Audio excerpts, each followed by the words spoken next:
অর্ধ পৃথিবীর খলিফা হযরত ওমর রাদিয়াল্লাহু তাআলা আনহু, যিনি দুনিয়ায় থাকা অবস্থায় জান্নাতের সার্টিফিকেট পেয়েছেন।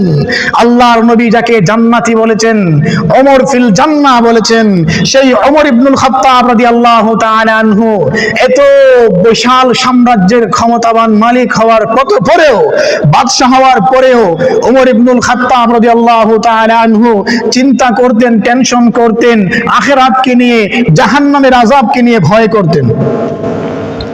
ওমর ইবনুল খাত্তাব রাদিয়াল্লাহু তাআলা আনহু অর্ধ পৃথিবীর খলিফা ছিলেন, অর্ধ পৃথিবীর শাসক ছিলেন।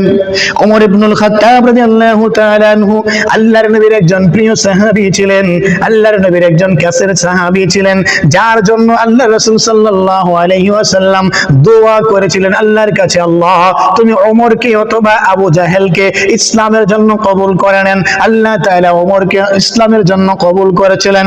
ওমর হলেন ওই সাহাবী যার ইসলামের ব্যাপারে আল্লাহ রাসূল সাল্লাল্লাহু আলাইহি ওয়াসাল্লাম নিজে দোয়া করেছিলেন আল্লাহ তাআলার কাছে। ওমর ইবনুল খাত্তাব রাদিয়াল্লাহু তাআলা আনহু দুনিয়ায় জান্নাতের সার্টিফিকেট পেয়েছেন, এত বড় মাপের একজন সাহাবী। তিনি চিন্তা করতেন আখিরাতকে নিয়ে, ভয় করতেন আখিরাতকে, আল্লাহ তাআলার আযাব আর গজবকে তিনি ভয় করতেন, আখিরাত নিয়ে চিন্তা করতেন, ফিকির করতেন। ঘুম হতো না, টেনশন হতো, যদি আল্লাহ তাআলা আখিরাতে আমাকে পাকড়াও করে, আর যদি বলে ওমর তুমি আজকে আমার কাছে হিসাব না দিয়ে জান্নাতে যেতে পারবা না, যদি আল্লাহ তাআলা একটা মুহূর্তের হিসাব চায়, তাহলে আমি ওমর সেই একটা মুহূর্তের হিসাব দিতে পারবো না। ওমরের চিন্তা কেমন ছিল?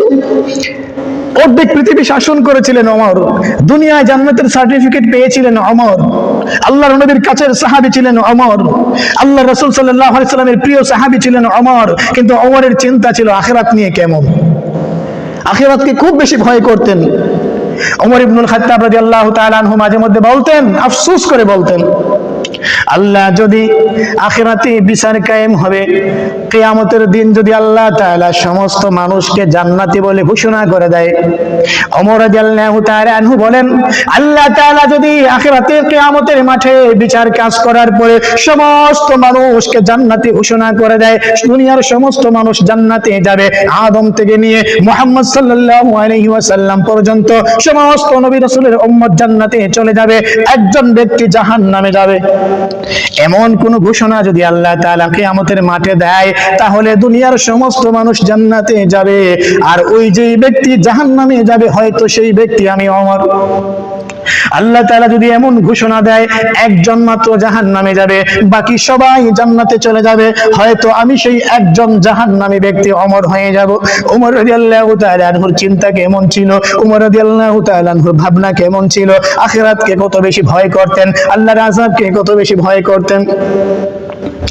ওমর রাদিয়াল্লাহু তাআলা আনহু আরো বলতেন, যদি আল্লাহ তাআলা কিয়ামতের মাঠে ফয়সালা করেন দুনিয়ার সমস্ত মানুষ জাহান্নামে যাবে, শুধুমাত্র একটা ব্যক্তি জান্নাতে যাবে, ওমর ইবনুল খাত্তাব রাদিয়াল্লাহু তাআলা আনহু বলেন, আল্লাহ তাআলা যদি এমন কোন ঘোষণা দেয় দুনিয়ার সমস্ত মানুষ আদম থেকে নিয়ে মুহাম্মদ সাল্লাল্লাহু আলাইহি ওয়াসাল্লাম পর্যন্ত প্রত্যেকটা নবী রাসূলের উম্মতগণ জাহান্নামে চলে যাবে, শুধুমাত্র একজন ব্যক্তি জান্নাতে যাবে, তাহলে হয়তো সেই জান্নাতি ব্যক্তি আমি ওমর।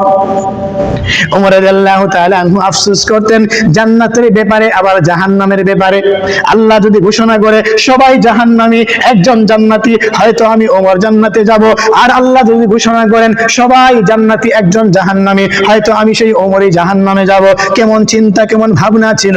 আল্লাহ রাসূল সাল্লাল্লাহু আলাইহি ওয়াসাল্লামের প্রিয় সাহাবী আল্লাহ তাআলার কাছে হার হামেশা কান্না করতেন, রাতের গভীরে তাহাজ্জুদের নামাজ পড়ে কান্না করে চোখের পানিতে দাড়ি মুবারক, বুক মুবারক ভিজে যেত, আফসোস করতেন আর বলতেন, আল্লাহ আখিরাতে হাসরের মাঠে তুমি আমাকে বিচারের কাঠগড়ায় দাঁড় করাইও না।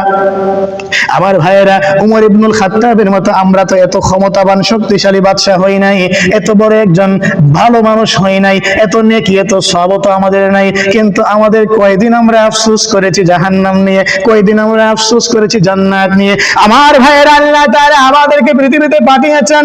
আমরা যদি আজকে গুনাহের কাজ না ছাড়ি, আল্লাহ তাআলার আযাব আর গজবকে ভয় না করে, আমার ভাইয়েরা সাবধান সাবধান, ওমরের চাইতে বড় নেকিওয়ালা মানুষ তো আর পৃথিবীতে এখন নাই, ওমরের চাইতে বড় আমলওয়ালা মানুষ তো আর পৃথিবীতে এখন নাই, ওমরের চাইতে বড় বাদশা, ওমরের চাইতে বড় ক্ষমতাবান ব্যক্তি তো এখন আর পৃথিবীতে নাই। সাবধান সাবধান হয়ে যান, আল্লাহ তাআলার আযাব আর গজবকে ভয় করেন, নয়তো আল্লাহ তাআলা কঠিন থেকে কঠিন শাস্তির সম্মুখীন